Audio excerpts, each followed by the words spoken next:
जो हमने अभी जो पहला बैच है जिनको जो कार्य दिया गया है वो इसी से आधारित था। ये वो टूल्स हैं जिनसे हम आकलन करेंगे विद्यार्थी। यहाँ पहला पेपर पेंसिल टेस्ट मौखिक प्रश्नों द्वारा, अवलोकन द्वारा, होमवर्क दे करके, कक्ष में उसका निरीक्षण करके किस प्रकार वो बैठा है, क्या गतिविधि कर रहा है, लेसन प्लान हमने बनाया चेकलिस्ट के द्वारा, पोर्टफोलियो के द्वारा, इसके अलावा गतिविधि जो उसको अपन ने एक्टिविटी दी है उसके आधार पर, और कार्यपत्रक द्वारा। इन सभी विधियों से हम उसका आकलन करते हैं। लेकिन जो हमारा एसबीए है, विद्यालय आधारित जो आकलन है, इसमें 8 टूल्स दिए हुए हैं। इन 8 टूल्स के बेस पर हम किस प्रकार उस विद्यार्थी का सही आकलन कर सकते हैं, उसके लिए हम आगे देखेंगे। देखिए इसके आगे जो है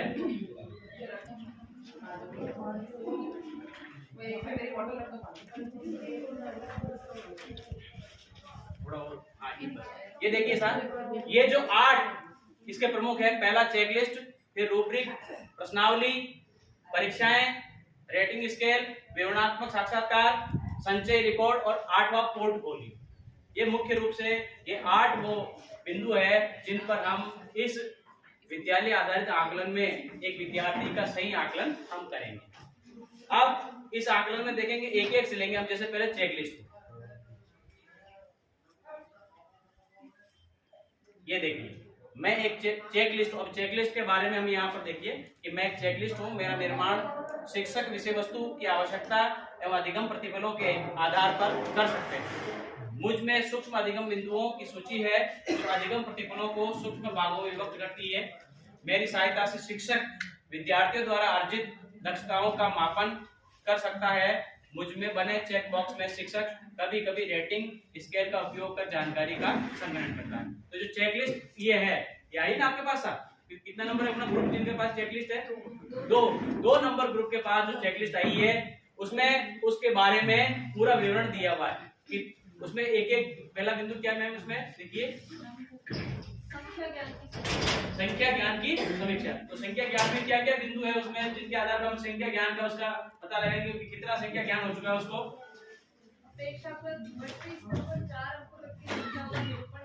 हाँ, यदि 4 अंकों की संख्याओं का यदि उसको ज्ञान हो गया, हमने कोई 4 अंकों की संख्या उसे श्यामपट पे लिखी और उसे पूछा कि क्या लिखा हुआ है, वो पहचान गया, या हमने उससे बुलवाया कि इसके बाद क्या आएगा छोटे से बड़ा। जैसे हमने 4 अंक में 4980 बोला, अब 4980 का अगला अंक क्या है, फिर 4980 के पिछला अंक क्या है, अर्थात वो पिछला अंक, आगे वाला अंक, इन 4 अंकों के बारे में यदि उसे जानकारी हो गई तो वो हमारी दृष्टि से इस आकलन में उत्तीर्ण है।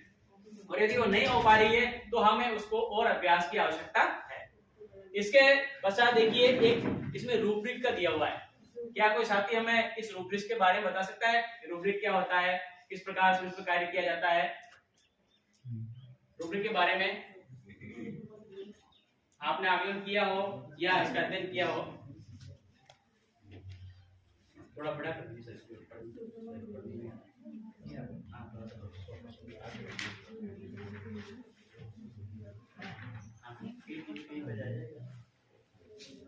थोड़ा सा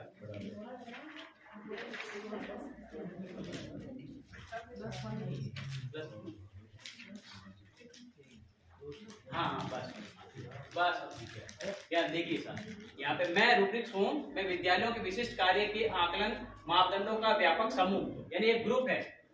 मैं विद्यार्थी की विभिन्न दक्षता की उपलब्धियों योग्यता स्तरों को दर्शाता हूँ। मैं विद्यार्थी के उपलब्धि स्तर के आधार पर शिक्षक को तदनुसार आकलन शिक्षण विधा में अपेक्षित बदलाव की मांग करता हूँ। कल ही मैम कह रहे थे कि यदि हम पढ़ा रहे बच्चे को और वो समझ नहीं पा रहा है तो इसका मतलब हमें भी अपना मूल्यांकन करना है कि कहीं ऐसा तो नहीं है कि मैं जिस विधि से उसको संप्रेषण कर रहा हूँ, जिस विधि से उस शिक्षण करा रहा हूँ, कहीं उसमें बदलाव की आवश्यकता तो नहीं है।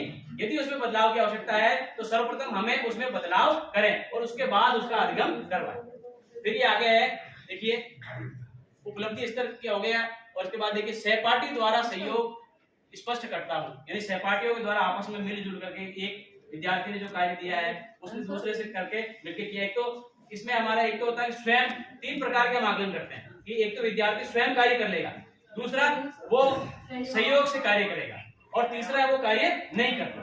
3 प्रकार की स्थिति, 3 प्रकार के समूह हम एक कक्षा में बना सकते हैं, उनको विभाग करके, और उसी आधार पर हम अपनी पाठ्य योजना आगे बढ़ा सकते हैं। देखिए फिर है गुणात्मक, ये तो हो गया। अब रेटिंग स्केल, एक मापनी जिस प्रकार होती है, जो अपन ने उसको देर का है कि ये विद्यार्थी यहाँ तक, इसको लर्निंग इतनी हो गई, इसके बाद दूसरा विद्यार्थी इसने यहाँ तक ज्ञान अर्जित कर दिया। ये प्रश्नावली हमने क्या किया कि एक प्रश्नावली बनाई, 10 प्रश्न बनाए एक कक्षा के लिए। अब क्या किया, उन 10 प्रश्नों को हमने एक एक बच्चे से उनको पेपर दे दिया, टेस्ट ले लिया, या फिर एक एक बच्चे से प्रश्न पूछे, या फिर हमने उनको सामूहिक रूप से प्रश्न पूछा।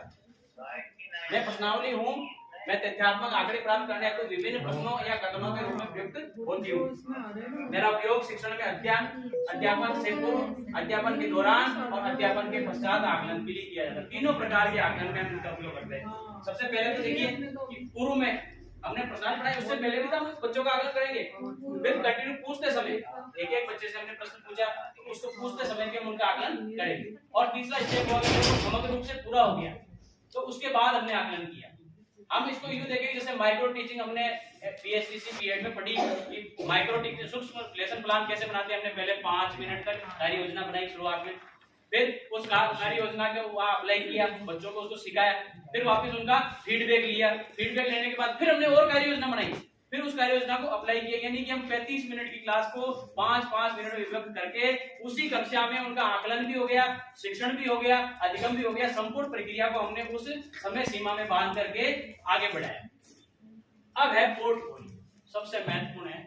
किसी भी विद्यार्थी के पोर्टफोलियो के आधार पर हम तुरंत इस निर्णय पर पहुंच सकते हैं कि उसने कहां तक अधिगम किया है, और इसके आधार पर हम आकलन करने में हमारी सहायता मिलती है। प्रत्येक कक्षा में प्रत्येक विद्यार्थी का पोर्टफोलियो बना हुआ है। उस पोर्टफोलियो के आधार पर उसके पत्रक भी लगे हैं, कार्य पत्रक जो हम करवाते हैं, सीसी, एसआईक्यू, इन सब में इसी आधार पर ये बनाया गया कि ये एक कक्षा में, जैसे चौथी कक्षा में वो विद्यार्थी उत्तीर्ण हो गया, 5वीं में चला गया, तो क्या किया कि चौथी कक्षा का जो पोर्टफोलियो है वही 5वीं में जाए, फिर उसके आगे कंटिन्यू चलता रहे। देखिए क्या क्या इसमें, विद्यार्थी के बारे में शिक्षक द्वारा अनौपचारिक टिप्पणियों का संकलन है। अर्थात हम वहां पर एक विशेष बात कि किसी भी विद्यार्थी के प्रति हम नकारात्मक टिप्पणी नहीं, कोई भी विद्यार्थी चाहे कक्षा 6 का हो, किसी भी विषय का हो, 7वीं का हो, 8वीं का, हमें कभी भी नकारात्मक टिप्पणी नहीं करनी। हम उसके बारे में हमेशा सकारात्मक टिप्पणी करेंगे। हम जैसे लिख रहे हैं कि भाई उसने ये जोड़ संबंधी प्रश्नों को आसानी से हल कर लिया है, या जोड़ संबंधी प्रश्नों को। अब तो ये पोर्टफोलियो आपके आंगनवाड़ी में जो पूर्व प्रारंभिक कक्षाएं हैं उनमें भी संदर्भित किया जाता है। वहां भी बच्चों ने चित्र बनाए, रेखाएं खींची, कुछ लिखा है, गिनती लिखी, जो भी उन्होंने कार्य किया उन सबका पोर्टफोलियो संदर्भित किया जाता है, और उसी से उनका आकलन होता है। फिर आगे है कि स्पष्ट होता है कि विद्यार्थी किस अधिगम क्षेत्र में किस दक्षता पर कितना समझ पाया है, और कहां तक उसको समझ पाना बेहतर बनाने के लिए आवश्यकता है। इसके अलावा और भी इसी पोर्टफोलियो से हम जानेंगे। अब और अगला स्टेप उसके लिए क्या उठाएं, किस प्रकार उसकी प्रगति को जानें। एक इसी में है एक संचय रिकॉर्ड। संचय रिकॉर्ड के बारे में देखिए, उसकी योग्यता, कमियां और उपलब्धियों को दृष्टिगोचर करता है। शैक्षिक, बौद्धिक, शारीरिक तथा भावात्मक पक्ष की जानकारी मिलती है। यानी उसका वही रिकॉर्ड, यानी जब तक हमारे पास रिकॉर्ड होगा तो ही हम उस विद्यार्थी का आकलन कर पाएंगे। यदि रिकॉर्ड ही नहीं है, हमने उसका अध्यापन शुरू किया, जुलाई में पढ़ाया, फिर उसके बाद आगे अगस्त में पढ़ाया, कंटिन्यू पढ़ाते गए, फिर हमने टेस्ट ले लिया, फिर अर्धवार्षिक हो गई, सब कुछ हो गया, लेकिन यदि उसका नियमित रूप से आकलन नहीं हुआ तो हम उस लक्ष्य को प्राप्त नहीं कर पाएंगे जो हमारी राष्ट्रीय शिक्षा नीति 2020 ने निर्धारित की। ये राष्ट्रीय शिक्षा नीति कहती है कि प्रत्येक बच्चे का समग्र आकलन होना चाहिए, एक परीक्षा से हम उसका आकलन नहीं करेंगे। और यही है कि जिस प्रकार हम देख रहे हैं कि आगे जो बोर्ड की परीक्षाएं हैं जो एक आकलन से हो रही है 10वीं की, तो एनईपी के अंदर उसके बारे में भी कहा गया कि अब वो परीक्षाएं भी न होकर के कक्षा में शिक्षक जो आकलन करेगा वो सर्वश्रेष्ठ आकलन, क्योंकि बाहर से आने वाला या एक परीक्षा वाला उसका सही आकलन नहीं कर सकता। जो वर्ष भर जिसने, जो शिक्षक नियमित रूप से उससे जुड़ा हुआ उस विद्यार्थी से, वो उसका बिल्कुल सही आकलन। ये कुछ कह रहे हैं सर, 12वीं कक्षा के अंदर सारे विषय पढ़ाने की का प्रावधान है क्या नई शिक्षा? हाँ बिल्कुल, उसमें विद्यार्थी की इच्छा पर कॉमर्स भी पढ़ेगा, उससे सब्जेक्ट तो 3 ही लेने सर, लेकिन अब वो क्या लेगा, अब उसने एक जीव विज्ञान ले लिया, एक उसने उधर लेखा शास्त्र ले लिया, और एक उसने चित्रकला ले लिया। बायो वाला स्टूडेंट जो है वो इधर मैथ्स भी पढ़ पाएगा। बिल्कुल भाई वाला मैथ तो पहले ही पढ़ रहा है, लेकिन अब तो मतलब आर्ट्स में पढ़ लेगा। किसी भी स्ट्रीम हाँ बिल्कुल, अब वो किसी भी स्ट्रीम में अपनी रुचि के अनुसार अपना शिक्षण कार्य, क्या नाम, शिक्षक ले सकते हैं। आर्ट्स वाला भी और 1 से 5 के लिए तो स्पष्ट कह दिया है कि पहली से 5वीं की शिक्षा तो अब मातृभाषा में होगी, यानी उसकी जो स्थानीय भाषा है उसके परिवेश को वो समझ जाए। सबसे पहले तो बच्चे को परिवेश समझ में आना चाहिए, भाई मैं कहाँ रह रहा हूँ, क्या कर रहा हूँ। 3 रुपए की आई, अब वो कितने रुपए दुकान वाला वापस देगा। तो इस प्रकार के छोटे छोटे व्यवहारिक प्रश्नों से आप उसको अधिगम करवाएंगे। जो आकलन करने का अवसर का तरीका है वो है एग्जाम। कि किसी बच्चे का आकलन करना है तो उसका एग्जाम ले लो, परीक्षा ले लो। और परीक्षा 2 प्रकार की, एक मौखिक, एक लिखित। या तो उससे मौखिक परीक्षा ले लो, प्रश्न पूछ लो, और या उससे लिखवा लो। देखिए मौखिक, लिखित और उसकी अब तीसरा इसमें जुड़ गया प्रदर्शन, यानी उसकी एक्टिविटी के आधार पर। आपने जैसे अपन गतिविधि कर रहे हैं, हमें ग्रुपों में अलग अलग गतिविधि दी, हमने प्रश्न निर्माण किए, तो ये इस प्रकार से बच्चों से भी हम करवाएं कि बच्चों कहेंगे आप अपने एक खेल के विषय में बताइए, अच्छा उस खेल में आपको क्या क्या अच्छा लगा। तो एक बच्चा अपनी तरफ से कहेगा कि साहब मुझे फुटबॉल अच्छा लगता है, एक ने कहा कि नहीं मुझे सितोलिया अच्छा लगता है, और दूसरा विद्यार्थी अलग बताएगा।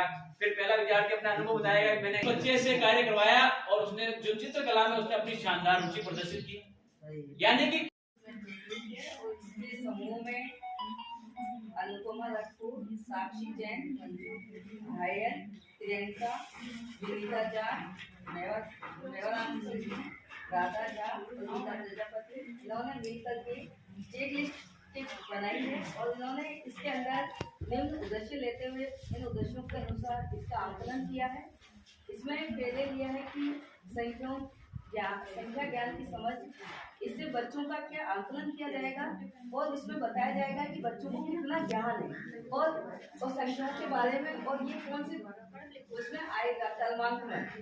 उसके बाद अपेक्षाकृत बढ़ते हुए स्तर पर 4 अंकों तक की संख्याओं का निरूपण कर पाना, बच्चे उसमें कितना कर पाते हैं, इस 4 अंकों की संख्या तक कितना बता सकते हैं, जिससे कि बच्चों का जो है आकलन किया जा सके और उनके स्तर का पता चल सके। 4 अंकों की संख्या के बारे में चेंज करना चल जाएगी, पूर्ववर्ती संख्या क्या और मध्यवर्ती संख्या क्या। इसके बाद में हमें पता चला है कि इनमें से कौन सी संख्या बड़ी है और कौन सी संख्या बराबर है, कौन सी संख्या को विकल्प में रखना है। पढ़ने के बारे में इन चीजों के बारे में पता चला कि ग्रेटर का लेवल कौन सा है, लेवल का कौन सा है और लेवल का कौन सा है। इसके बाद में बच्चों को इनको संख्या रेखा पे निरूपित करना सिखाया गया है, संख्या रेखा पे संख्याओं को कैसे निरूपित करना है। इसके बाद इसके द्वारा पता चलता है कि बच्चों ने कहाँ तक सीखा और कहाँ तक उनको समझा पाएंगे।